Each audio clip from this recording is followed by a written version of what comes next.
What's up, beautiful people? What's up, beautiful people? I'm back again today. Today is about difference between South Africa and other African countries. My name is Ben Keruka. For my subscriber, thank you very much for your support, and for those who are watching and those who are new, please subscribe. Hit the bell for notification wherever it is. Hit the bell for notification wherever I release a new video. You are the first one to know. You'll be notified. Comment below and share this video with your friends and your relatives. Let's get into it. These are the difference between South Africa and other African countries. First of all, the South Africa, they don't like to immigrate. They don't like to migrate. They like to stay in their country and fix it. They don't run away from the problem when the country got a problem or anything, something like that. They don't run away and immigrate to other country as like other African country. They prefer to stay in their country and fix it. No matter is bad, no matter is worse, they stay in their country for better and for worse. They don't immigrate. That's far the difference between South Africa and other African countries. They don't immigrate. They prefer to stay in their country and fix it. You know what? It's better for a South African to be a maid in South Africa in the comfort of their country than for a South Africa to go to be a maid in another country or a maid in overseas or whatever. They prefer to be a maid or to work in their country in comfort, to work in their country in comfort of their country. They don't like to migrate at all. Maybe let's say it's maybe 1% or 0.5%. Like it's few people who migrate. Very, very, very, very. No matter you are poor or you are middle class or you are what, or you don't have a job or you are unemployment, or there is an unemployment, and they don't migrate. They prefer to stay and fix it. They prefer to be poor or to be unstable to be poor in their country. Like they prefer to be like that, like to stick in their country, to fix it, and to be there for their country no matter what is going on. They prefer to stay. They don't just run away from the problem for their country. They prefer to stay in their country and fix it. It's not like other African countries that if there is something, people start to migrate. If there is a problem in the country, the instabilities, they start to migrate. They don't. South Africa, they don't. They stay in their country and fix it. No matter what, difficult times, good times, whatever time, they stay in their country and fix it. That's the difference between South Africans and other African countries. South Africa, they got that, South Africa got that fighting spirit. They are warriors. They are fighting. They got that fighting spirit. I'm praising South Africa, but it's true. They got that fighting spirit. Like they are warriors. You don't know that they chase the Boers. They chase the Boers and the Boers go. They fight. They fight until the end. They fight for their country. They stay together. They come together. No, black, white, what? They stay together and fight for their country and fight. They don't just quit. They are warriors. They got that fighting spirit. You know what I'm saying? That togetherness, fighting spirit. They come together. They fight for something and get it and conquer. Like they got that fighting spirit. You know what I mean? They are strong-minded. That is, they don't run away. They are strong-minded. They come together and fight. And until the country is stable, they fight and fight and fight. South Africa, they're the only country who go through apartheid. You know what is apartheid? Like, the Mlungu, they are giving them hard time. Those Europeans, they are giving them a bad time. Like, if you want to go from Cape Town to Joburg, you have to have that passport. Like they are calling it pass. You have to have a pass to go to the other province or to go to another town. That was bad. And still, South Africa, they stayed until the end of that era, until the apartheid is finished, and they conquer, and they're standing, and even today they're still standing still. They're still standing strong together.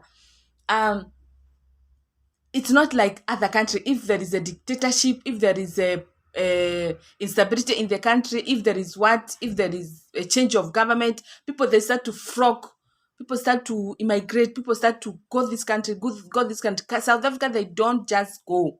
Even that time for apartheid, did you see how they move? Do you see the way how the youth uprise that time? The youth, the young people, the old people, the kids, the dad, the mom, all of them, the grandpa, they come out that time for youth uprising. They come, they fight, they they go on the street, they do whatever they wanted to do. They want to be heard by the government. Like, it was chaos, and they win. After all, they win, and they get independent, and apartheid was finished. Yeah, it's because of their togetherness. It's because of their the way they fight they fight spirit, and the way they got that fighting spirit, the way they got that togetherness, amandla. Amandla, the way they have that togetherness. That's why the country is standing still even today, and is still strong even today. Yeah. The other thing is, South Africa, they are the country in Africa which got through racism. Racism, it was strong. Even now, there is still racism, but it's like maybe 1%. But that time, at the way back, there was a racism. It was like face to face. Like, they're calling black people names. They are taking over everything. Everywhere is white. Black, they got their side. White, they got their side. But today, they're mixing. Like, the racism is gone at least down. It's they are working on it, and they'll conquer one day. The racism is gonna finish. But yeah, they always there for something, and they stand together, and they do it, and they don't run away from the problem. They stick together, and they do it. Amandla. Amandla. So they stay together and fight that thing they're struggling with their country. And South Africa, they're the only country in Africa which stands and challenge the government. You know what I mean? Like, they march. And when they march, they are protected. The police are in front and back. They march, they challenge the government together. They start together, they march this province, they march this province, they march this province, they come together, they communicate, and march, and they challenge the government. And South Africa, they got what do you call it? Freedom of speech. So South Africa, they can just, even individually, you can go through, you can just stand and say whatever you want to say. Even you want to say to the president to say, and no one gonna come and arrest you or something like that.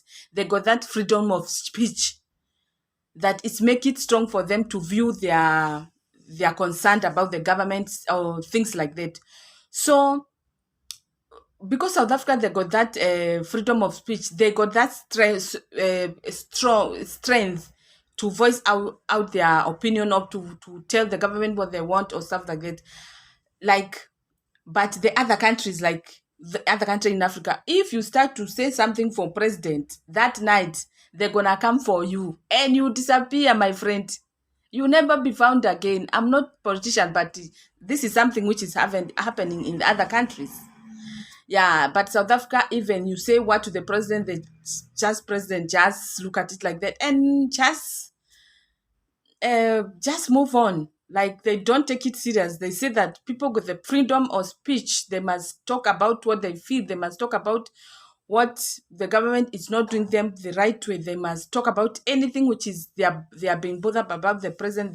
They talk about it. So they got that strength, that driving strength, they challenge the government. Like they stand on the government, they go to like parliament, they say, hey, into wenzayo azithandi, into wenzayo azithandi. After they sing like that, they say amandla, amandla awethu. So that thing, it makes the government to look at that thing, what which it's bothering them. So the government, they hear the people, and the government do what they would like to solve the problem with for the people.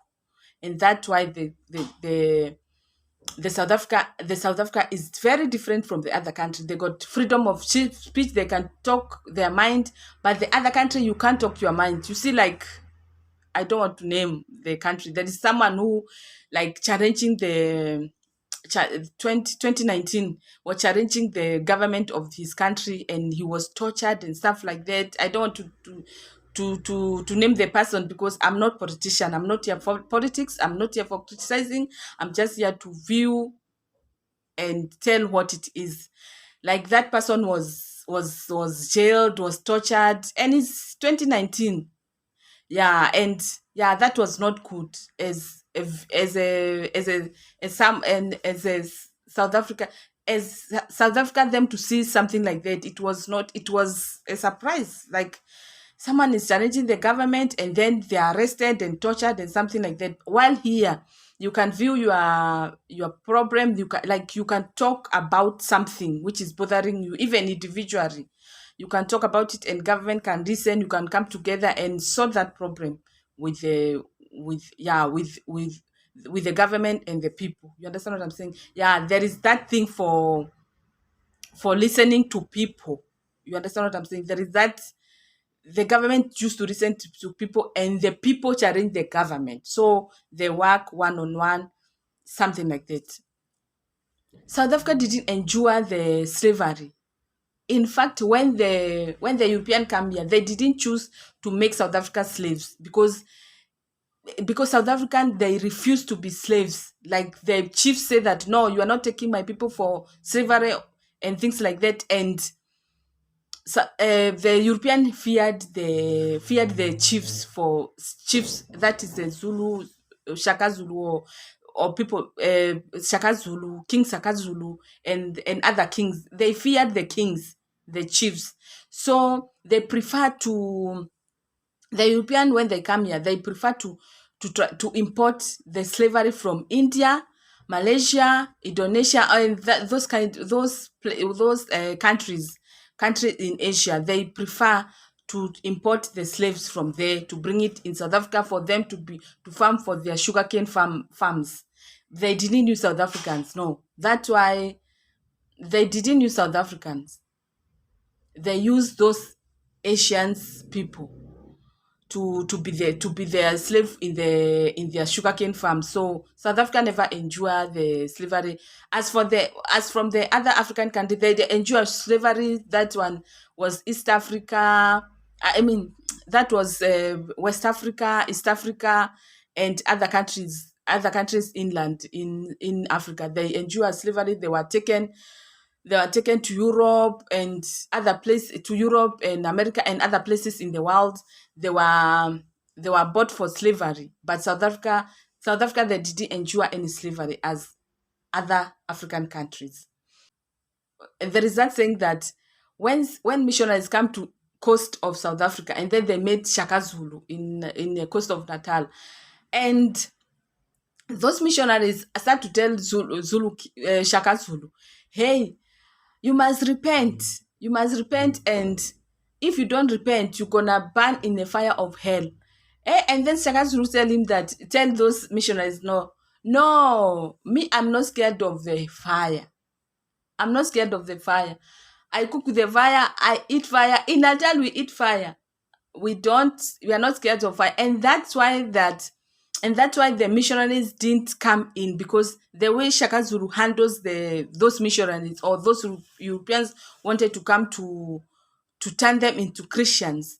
That's why those European and those missionaries, they didn't come into the kingdom, or into the people, into the South Africans, into the South African into South African land, like to turn them into Christianity. Yeah, Shaka Zulu refused. Shaka Zulu refused for them to be turned into Christians. Shaka Zulu refused the missionaries to get in and to corrupt them and to be Christian. And that's why South Africa, they still have that that name, that tribal names. That's why they don't have that English name for baptized or what. They have only, that's why they don't have that Baptist name or those things like that. But in other countries, we welcome the missionaries. They come, they baptize us, they do whatever, as we are scared of them. We welcome them as we are also scared of them. Like, we accommodated them. That's why they turn us to be Christian, and and we forget our values as the African culture. Some of us, they corrupt us and we forget African culture, to start to be named English names, to baptize us, those things like that. But in South Africa, they refuse the missionaries. The Shaka Zulu refuse the missionary to come and corrupt his people, and that is the difference between South African and other countries, that Shaka Zulu refused the missionary to come to corrupt his people, but other African countries, they were corrupted by missionaries and get into Christianity, and most of them forget even their culture. That's why most of the time, most African countries, we are called English name, while I mean, in South African land, they are called their names, their real name, their tribal names. That is also the difference between South Africans and other countries, other African country. Yeah, that's what I got for you today. Sharp, sharp. See you in the next video.